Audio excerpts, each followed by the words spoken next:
The sun was beginning to set over the glimmering skyline of Sandridge City, where luxury malls stood tall like monuments to success and fortune. At the foot of one such structure, the glass-paneled Phoenix Megamall, a boy no older than 12 lingered near the entrance.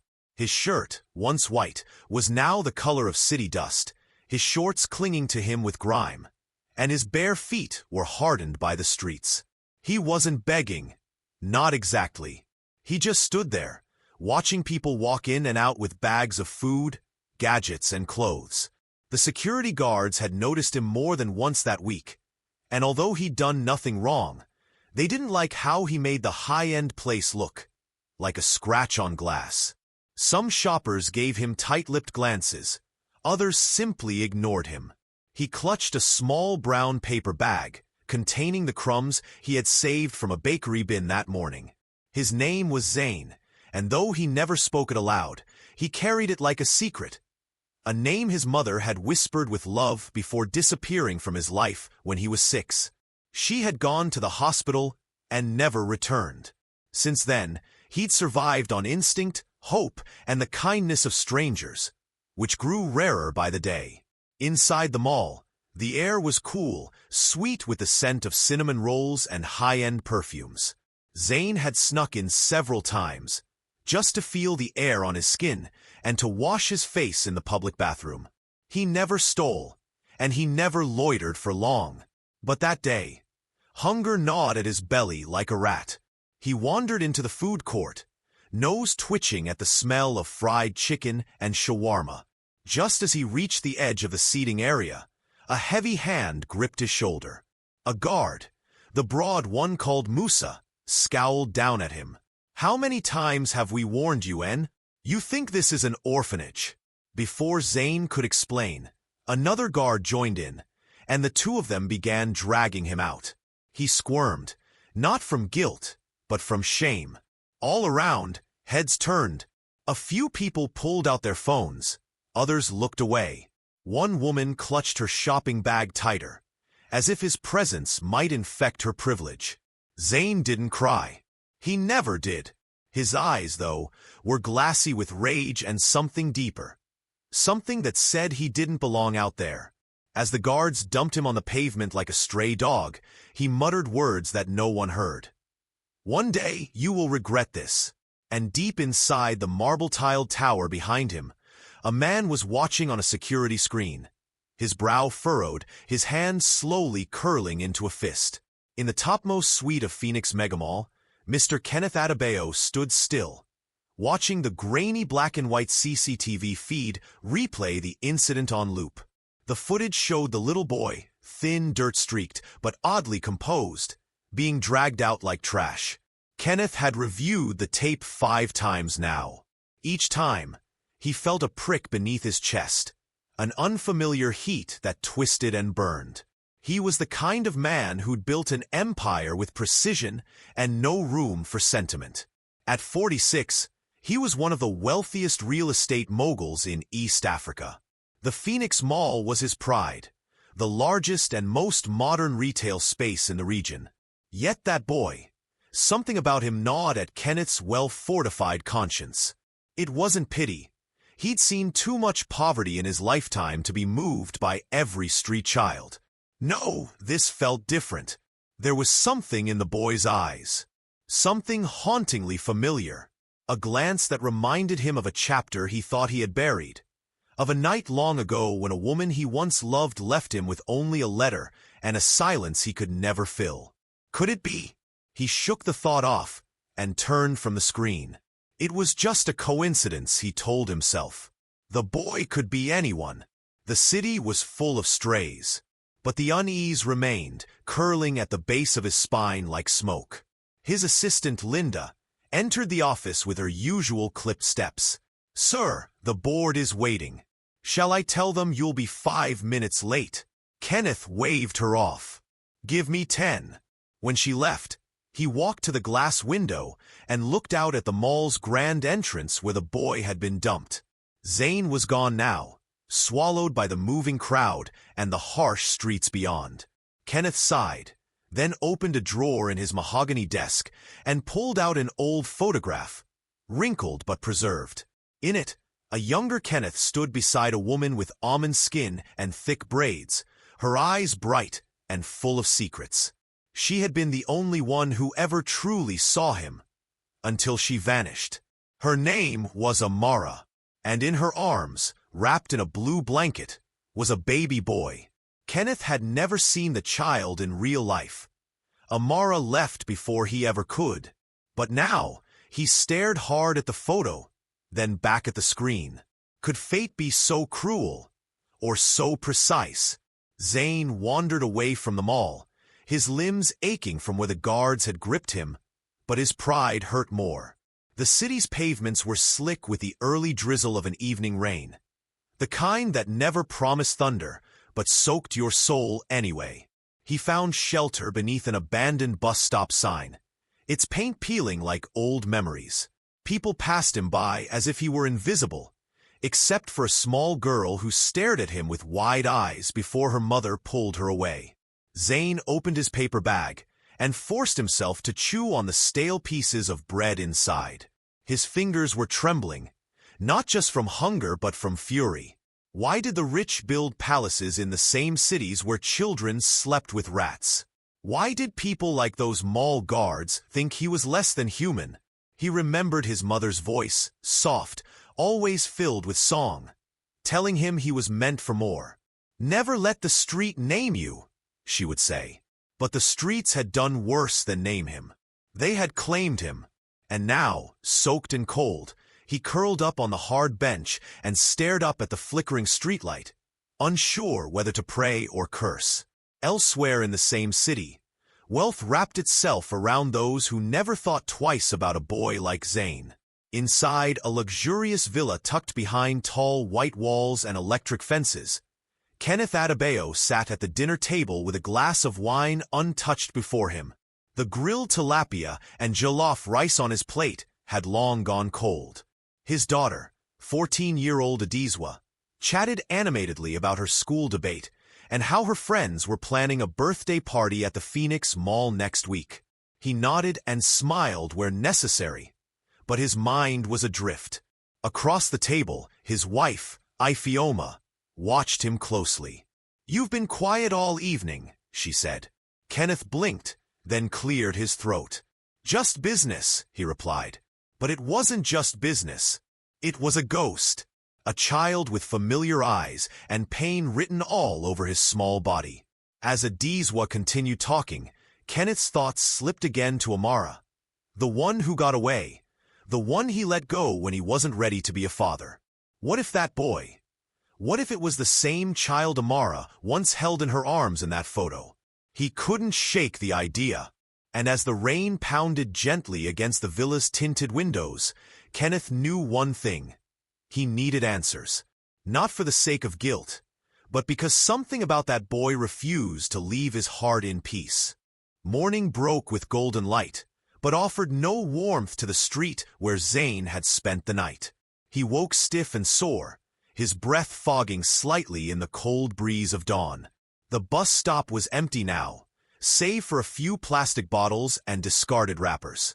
Zane stood up slowly, stretching his thin limbs and brushing dust off his clothes with dignity that hadn't yet been crushed by his circumstances.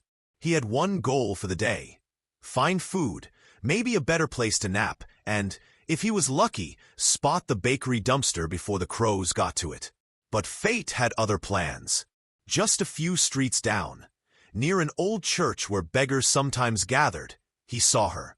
An old woman in a faded purple scarf and layered wrappers sat with her back to the wall, murmuring to herself. Her eyes were clouded with time, but the way she turned to look at Zane made his steps falter. "You," she said, pointing a frail finger. "Your mother. She was Amara, wasn't she?" Zane froze. The name echoed like a drum inside his chest. How do you know that name?" he asked, suddenly unsure whether to run or listen. The old woman smiled, revealing a row of broken teeth. "She used to come here, years ago, with you wrapped on her back." Her voice was low, almost musical, like a story passed down through generations. She was gentle, but always looked over her shoulder. She didn't want anyone finding her, especially not him. Zane stepped closer, his stomach twisting with curiosity and confusion. "Do you know where she is now?" he asked. The woman's smile faded. "She was sick. She talked about taking you to a hospital, but never came back. Word was she died in the government ward." Zane swallowed hard, a lump rising in his throat. He'd always hoped, foolishly perhaps, that she would one day return for him, that she was lost, not gone. The woman's eyes softened. "But she loved you. She said your father was a powerful man, rich, but blind to what mattered." Zane clenched his fists. "Do you know who he is?" The old woman nodded slowly. She called him Kenneth. Kenneth Adebayo. The name hit Zane like thunder. It wasn't just a name. It was the same one written in golden letters outside the mall. The same name he'd seen on countless billboards. His heart thudded, but his voice came out calm. "Then he's going to know who I am, one way or another." Back at Phoenix Megamall, Kenneth sat in his private office, the morning sun throwing long shadows across the floor-to-ceiling windows. He couldn't concentrate. Emails went unread, reports untouched. That boy's face haunted him. That boy who had Amara's eyes. Finally, unable to shake the unrest, he opened a small safe tucked discreetly behind a bookshelf. Inside lay a few documents, some heirloom jewelry, and a letter, creased at the folds, the ink slightly smudged but still readable. It was Amara's handwriting.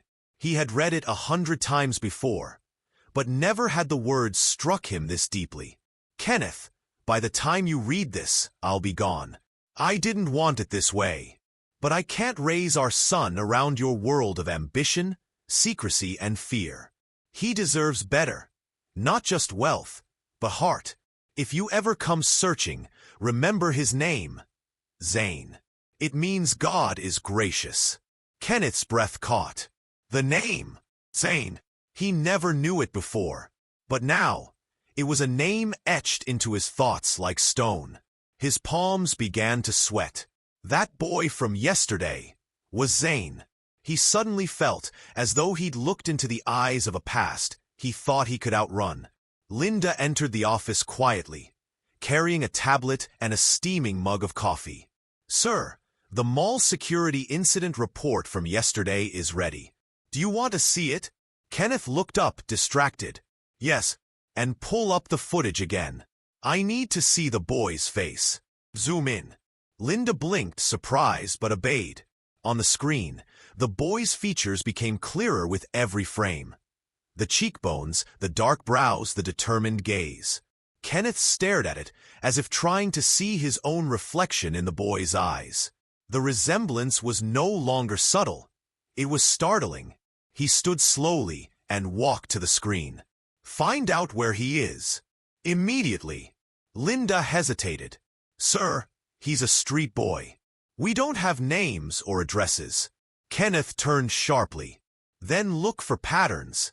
Watch more footage. Cross-check with the neighborhood surveillance cams. Offer a reward to anyone who has seen him. I don't care what it takes, just find him." Linda nodded and hurried out. Alone again, Kenneth rested his hand on the old letter, his thoughts swirling. For the first time in his calculated, wealthy life, a part of him trembled. He had a son, a living, breathing child who had just been tossed into the street like garbage, in front of his own empire. Zane sat on a low concrete ledge beside the railway tracks, his thoughts louder than the passing train behind him. Kenneth Adebayo. The name rolled around in his mind like a coin tossed in the air, waiting to land. He didn't fully understand what it meant to be the son of such a man, but he did know what it meant to be the son of no one. The years of hunger, fear, sleeping under benches and waking to sirens. He remembered asking God once if he had a father at all, or if he was just one of those boys the earth dropped off and forgot to collect.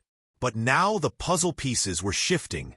Zane didn't know what Kenneth Adebayo looked like, but he had seen the name carved into the gold-plated wall outside Phoenix Mall and printed in bold font on property signs across the city. Why had his mother never brought him to this man? He wondered bitterly. And why had this man never searched for him? The idea stung. He had imagined 1,000 possible fathers, a farmer, a teacher, even a soldier. But never a man so rich he could buy the whole street and not notice a starving child beneath his feet. He rose to his feet, heart pounding with a strange new energy. Maybe it was anger. Maybe it was a spark of hope that something better was waiting if he dared to confront it. He walked back toward the city center, toward the mall that had thrown him out like trash. But this time, he wouldn't be sneaking in. He'd make them look him in the eye. The old woman's words echoed in his ears. She said your father was a powerful man, rich but blind to what mattered. Well, maybe it was time to make the blind see. As he reached a busy intersection, Zane spotted a newspaper vendor and scanned the headlines. There, on the corner of a page, was a photo of Kenneth Adebayo shaking hands with a government official, a serious-faced man in a navy blue suit. Zane stared at the image, memorizing every detail. He tore the picture off the paper and folded it into his pocket. If this man was really his father, then he needed proof. Not just of the name or the face, but proof that he mattered. And he would get it. He didn't know how or when, but one thing was clear. Zane wasn't going to disappear anymore. He was going to rise, even if the city tried to bury him. Kenneth stared out of the penthouse window, watching the workers below set up for the weekend's grand gala. The Phoenix Megamall was turning 5, and the celebration was expected to attract elites from across the continent. It was supposed to be a victory lap, proof of all he had built. But the boy's eyes, those stormy, knowing eyes, would not leave his mind. He'd instructed Linda to place a discreet search through the city's social services, medical clinics, and even orphanage records. Every trail came up dry. He's a ghost, Linda had said earlier that morning, frustrated. But Kenneth knew better. The streets didn't swallow people completely. They simply blurred them out of view. He paced back to his desk and unfolded the letter from Amara again. He hadn't told anyone about it, not even Ifioma. This letter, this secret, this son, they were cracks in the life he'd built with polish and steel. Kenneth didn't want the truth to ruin what he had. But even more, he didn't want to live the rest of his life wondering what could have been. He looked again at the blurred photo printout of the security footage. There was pain in that boy's posture, but also fire. Kenneth saw himself. Meanwhile, Linda returned with a USB stick clutched tightly in hand. "Sir," she said breathlessly, "we found a vendor near the East Station who recognized the boy. He trades plastic bottles for change there. Comes around often. He doesn't talk much, but they call him Zay or Zane." Kenneth's heart nearly stopped. "Zane?" he echoed, voice barely above a whisper. Linda nodded. "Yes. And sir, one of our old mall janitors said something strange. She said the boy asked for the mall owner's name before he got dragged out. When she told him Kenneth Adebayo, he froze like he'd seen a ghost." Kenneth sat down slowly, the leather chair sighing beneath him. The weight of guilt, mystery, and lost time pressed hard on his chest. Zane knew. Somehow, the boy knew. Kenneth ran a hand down his face and made a decision. "I want to meet him. No press. No guards. Just me." Linda hesitated. "Are you sure, sir? What if it's a scam?" He shook his head. "If that boy is who I think he is, then it's no scam. It's a reckoning." He stood. "Prepare the car. We're going to the station. I'm tired of wondering." And for the first time in years, Kenneth Adebayo was no longer thinking like a CEO. He was thinking like a father. Zane waited at the train station near the abandoned storage yard, watching people come and go with their lives tightly packed in briefcases and handbags. He stayed near the recycling vendor's stall, where old bottles and cans clinked into large sacks, traded for just enough money to survive the day. The vendor, Mama Tenny, gave him a nod of recognition and handed him a small loaf of bread. "You look tense, boy," she said, squinting. "Something following you?" Zane offered a half-smile. Maybe the truth. He hadn't told anyone yet, not even her, that he believed Kenneth Adebayo, the man on billboards, the man in the gold-rimmed newspaper photos, was his father. How could he? It sounded insane, even to himself. But the more he looked at the folded newspaper photo in his pocket, the more convinced he became. His face, his posture, the nose. Something in him knew. His gut had never been wrong. Not when he lost his mother, not when he learned to survive on the streets, and certainly not now. Still, doubt lingered like fog. What if the man rejected him? What if it meant nothing to him? Zane tore off a piece of the bread and stared into the distance. He didn't want pity. He wanted proof. The car rolled into the station slowly, blending in among taxis and Kiki Napeps. Kenneth sat in the back, the air conditioning doing little to cool the heat in his chest. "That's him," Linda whispered from the front seat, pointing toward the boy standing by Mama Tenny's stall. Kenneth's breath caught in his throat. It was the same boy.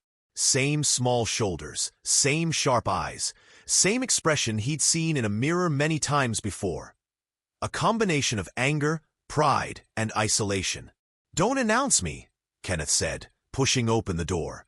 He stepped out into the dusty station, his black leather shoes too polished for the ground they touched. Zane turned as he approached, narrowing his eyes. The moments stretched like a pulled string between them. "You," Zane said, folding the bread into his pocket and stepping back. "Why are you here?" Kenneth stopped a few feet away, careful not to appear intimidating. "I'm not here to hurt you." His voice was calm, but heavy. I think you're my son." The world stood still for a heartbeat. Mama Tenny turned to watch, mouth agape. Zane blinked once, then laughed, short, bitter, unbelieving. "So now you care?" he said. "Now, after 15 years on the streets?" Kenneth's shoulders dropped. "I didn't know. I swear I didn't know." And in that instant, both of them stood not as billionaire and beggar, but as a father and a son at the edge of revelation. Zane didn't move. He stood there, letting the silence crush them both. The train rattled by behind him, its noise failing to break the tension between two strangers bound by blood. "You think you can just walk in here, say a few words, and that fixes everything?" Zane's voice was hoarse but steady, forged in years of being silenced and unseen. Kenneth took a step closer, but stopped when Zane flinched. "I'm not asking you to forget the past," he said. "I'm asking you to let me prove what I should have known a long time ago." Zane folded his arms. "Prove? How?" "You'll give me a new pair of shoes and expect gratitude." Kenneth shook his head slowly. "No, I want to take a DNA test. If you're willing. I need to know for sure, and I think you do too." Zane was stunned. A test? It sounded clinical, cold, but it was the only thing stronger than hope or memory. Facts, blood, truth. He stared at the man who was either his father or the world's cruelest imposter. Finally, he nodded. "Fine, but not in your hospital. I choose the place, and I'm not going alone." Kenneth's jaw tightened, but he agreed with a nod. "Deal." Mama Tenny stepped forward slowly, cautious but curious. "Zay, who is this man?" she asked softly. Zane looked at her with eyes heavier than his age. "The man who might be the reason I've slept on concrete my whole life." Kenneth flinched. "And the man who may be the reason you never have to again," he replied gently. Mama Tenny touched Zane's arm. "Whatever you choose, don't do it out of anger. Do it for answers." That evening, Kenneth's driver took them, Zane, Mama Tenny, and Kenneth himself, to a private diagnostic lab near the waterfront, one that accepted independent walk-ins and had no ties to his vast network. No media, no security, no spotlight. Just sterile white walls and quiet. The test was done swiftly. 2 swabs, 2 sealed envelopes. Results promised in 72 hours. When it was over, Kenneth turned to Zane. If this comes back positive, everything changes. Zane met his eyes and said nothing. But in his pocket, he still held the photo of Kenneth Adebayo shaking hands with a politician. Now worn, folded, and stained with sweat. It was no longer proof he needed. It was justice. Whether or not the results said yes, he already knew. The waiting days stretched like rubber, tight and slow. Each hour weighed down with the fear of change. Zane returned to the station each day. But something in him had shifted. He wasn't just another street boy anymore. Not to himself, at least. He no longer begged or scrapped as much. He sat and waited. He watched the people. He thought about what it would mean to no longer be invisible. Mama Tenny noticed. "Your back is straighter," she said. "That's not hunger. That's hope." Zane chuckled. Or maybe I'm just tired of hiding. But deep down, he knew it was more. In his mind, he rehearsed the moment 100 times. The nurse walking in with a paper, the percentage glaring in black ink. What if it was 0%? What if his mother had lied to protect him? Or shame had shaped a story that was never real? What if Kenneth had only come to bury guilt? The questions made his heart race. And yet, he couldn't stop imagining the alternative. What if it said 99.9%? What if he was the son of the man who owned the largest mall in the country? What if he wasn't just Zane the homeless kid, but Zane Adebayo? At the private clinic, Kenneth had returned with a quiet intensity. A man who had built empires with logic now undone by emotion. Linda, though confused and cautious, stood by him. "Are you ready, sir?" the nurse asked as she handed him the sealed envelope. Kenneth hesitated for just a second before nodding. He didn't open it. "Not yet." "Call him," he said. "Zane has to hear it first." An hour later, Zane entered the room, escorted by Mama Tenny. He was wearing a shirt 2 sizes too big and his only good pair of shoes. He didn't sit. Kenneth rose and handed him the envelope. "You open it," he said quietly.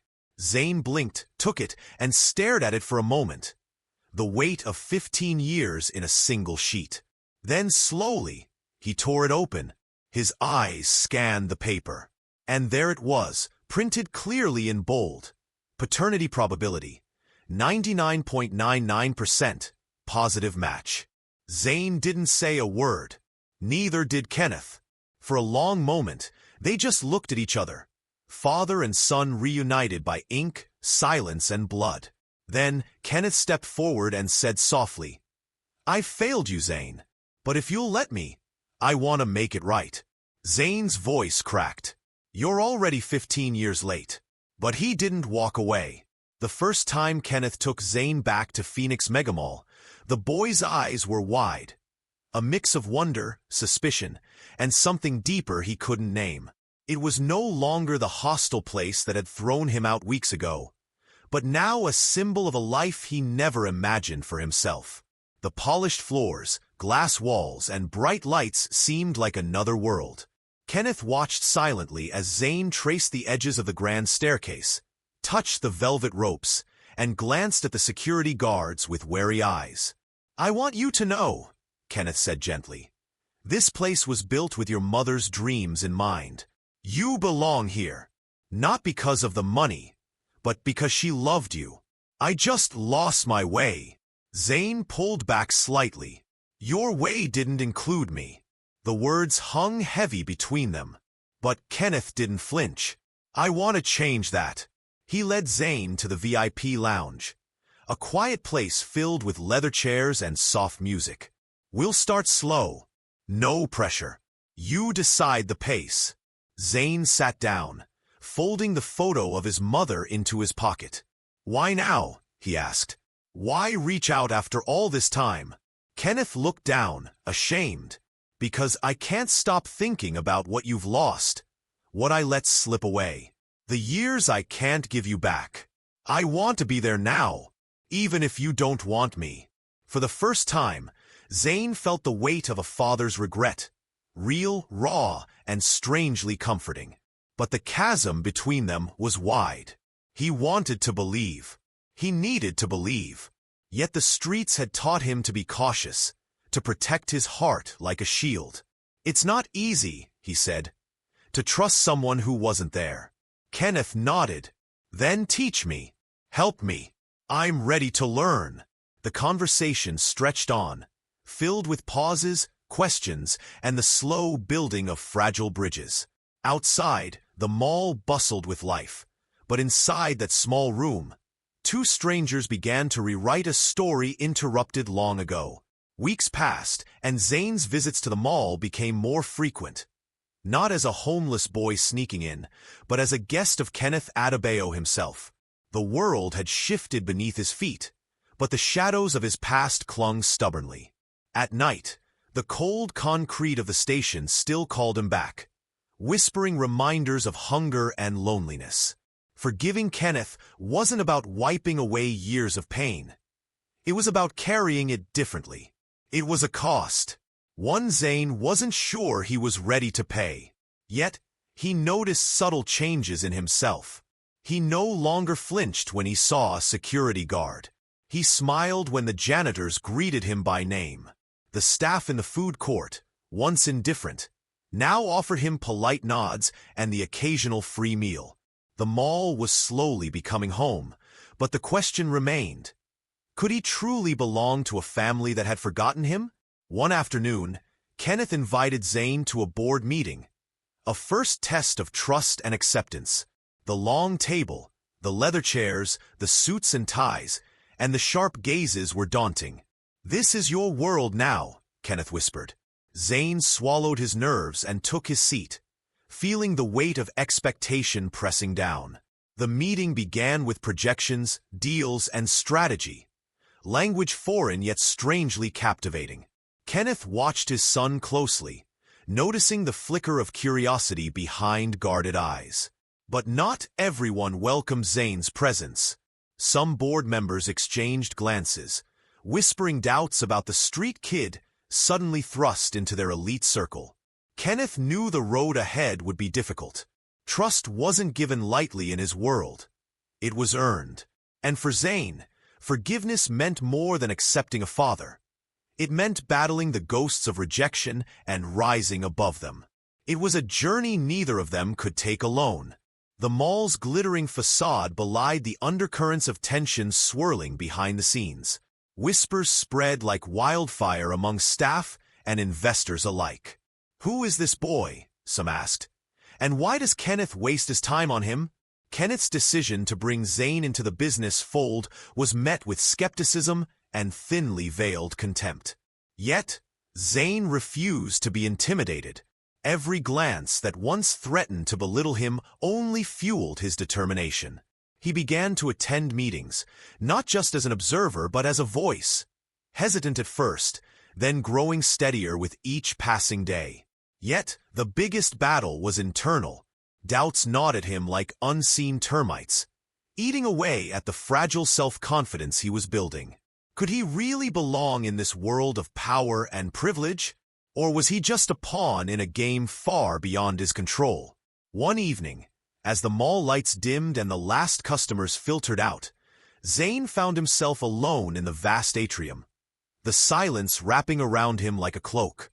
Kenneth appeared, his face tired but resolute. "I know it's hard," he said, stepping beside his son. "The world we live in, it's not kind to people like you, or me sometimes." Zane looked up, the glow of chandeliers reflecting in his eyes. "I don't want to be a charity case," he said firmly. "I want to earn my place. I want to stand on my own."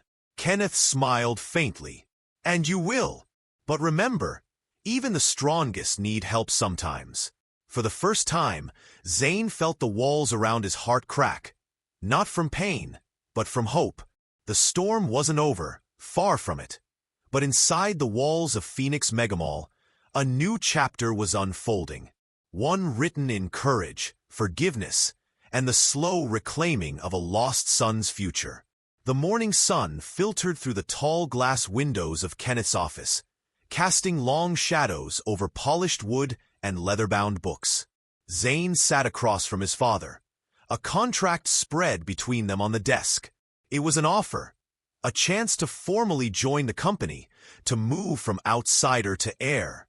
The weight of the moment pressed heavily on Zane's shoulders. Signing meant more than just accepting a job.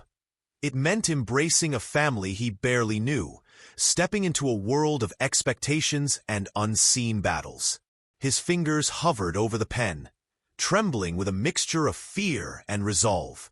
"I'm not just signing for the money," he said softly. "I'm signing for a chance to be more than the boy on the streets. But I need to know, will you be there when it gets hard?" Kenneth's eyes met his, steady and sincere. "I promise I'll be there. Every step." Later that day, Zane walked through the bustling corridors of Phoenix Megamall, the contract folded carefully in his pocket. He paused by the same spot where he had been dragged out weeks ago. The cold marble floor, the flashing security cameras. This time, no one looked at him with disdain or suspicion. Instead, a young sales assistant smiled warmly and nodded in greeting. For the first time in years, Zane felt a fragile but growing sense of belonging. It wasn't just the promise of wealth or power. It was the recognition that he mattered, that his story was no longer defined by the past, but by the future he dared to claim. And though the path ahead remained uncertain, one thing was clear. Zane was ready to walk it. Not as a homeless boy, but as a son, a partner, and a man determined to reclaim his life. The grand hall of Phoenix Megamall gleamed with festive lights as staff and guests gathered for the evening's charity gala. A celebration of new partnerships and renewed hope. Among the crowd stood Zane, no longer the ragged boy once dragged out by security, but a young man in a tailored suit that fit him like armor. His heart thudded in rhythm with the music, but beneath the surface was a calm forged by trials and truth. Kenneth approached, his face softened by pride and humility. "You've come far," he said quietly. Zane smiled, the weight of years lifting with each passing moment. "Not just me," he replied. "Us." Together, they stepped onto the stage, ready to announce a new foundation to support homeless youth. An initiative inspired by one story of loss, reunion, and second chances. This was more than business. It was legacy. Later that night, as the crowd thinned and the mall's lights dimmed to a soft glow, Zane and Kenneth stood by the balcony overlooking the city skyline. The cool breeze whispered promises of tomorrow. Zane thought of the streets, the nights alone, the hunger and the pain. He thought of Mama Tenny, her unwavering faith, and the day Kenneth first offered hope. It was a journey marked by shadows but guided by light. Kenneth reached out, placing a steady hand on Zane's shoulder. "No matter what comes next, we face it together." Zane nodded, feeling the truth in those words. The past was a chapter closed, the future an open book waiting to be written. By a son who had found his father, and a father who had found his son. In that moment, the walls of Phoenix Megamall no longer felt like barriers but bridges, connecting hearts, healing wounds, and shaping a story of redemption unlike any other. Thanks for watching, family. Don't forget to like, subscribe, and turn on post notifications for more stories from us. Also share this story with your loved ones.